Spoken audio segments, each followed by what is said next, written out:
আসসালামু আলাইকুম everyone. Happy food journey থেকে সবাইকে স্বাগত জানাচ্ছি।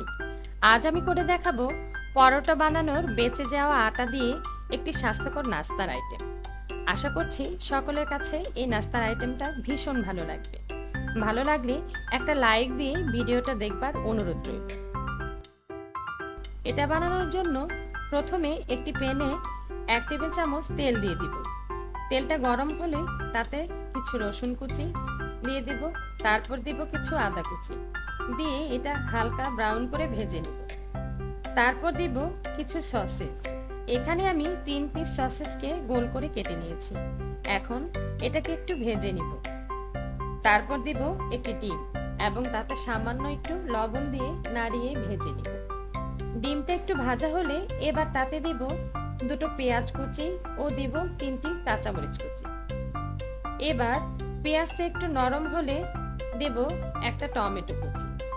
টমেটোটা একটু ভাজা হলে দিব 1 টেবিল চামচ সয়া সস। তারপর দিব কিছু ক্যাপসিকাম দিয়ে একটু নাড়িয়ে নিয়ে দেব 3 কাপ মতো পানি। এবার পানিটা যতক্ষণ না ফুটে উঠছে ততক্ষণে আমি এবার ওই বেঁচে যাওয়া পরোটার আটা দিয়ে বানিয়ে নিলাম এরকম মোটা সাইজে সেমাইয়ের মতো করে। আপনারা চাইলে অন্যরকম করেও বানিয়ে নিতে পারেন। এখন এই পানিটা আমার ফুটে উঠেছে। এবার তাতে এই সেমাইগুলো দিয়ে দিব।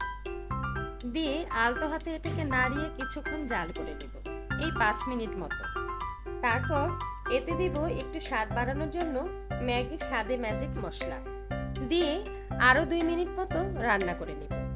তারপর পানিটা যখন একটু কমে আসবে তখন 1 টেবিল চামচ কর্নফ্লাওয়ার পানি দিয়ে মিশিয়ে এর মধ্যে দিয়ে সাথে সাথে নাড়িয়ে 1 মিনিট মতো রান্না করে নিলেই হয়ে যাবে আমার স্বাস্থ্যসম্মত মুখরোচক সুপি নাস্তা। এবার সার্ভ করে নেবার পালা। এজন্য একটি সার্ভিং বলে বেড়ে নিয়ে এর স্বাদকে আরো দ্বিগুণ করার জন্য এতে দিয়ে দিব 1 স্লাইস লেবুর রস ও কিছু কাঁচামরিচ কুচি। এবার মিশিয়ে গরম গরম পরিবেশন করুন। আজকের মতো এখানেই বিদায় নিচ্ছি। আবারও হাজির হব নতুন কোনো রেসিপি নিয়ে। সে পর্যন্ত সকলে ভালো থাকবেন, সুস্থ থাকবেন। আল্লাহ হাফেজ।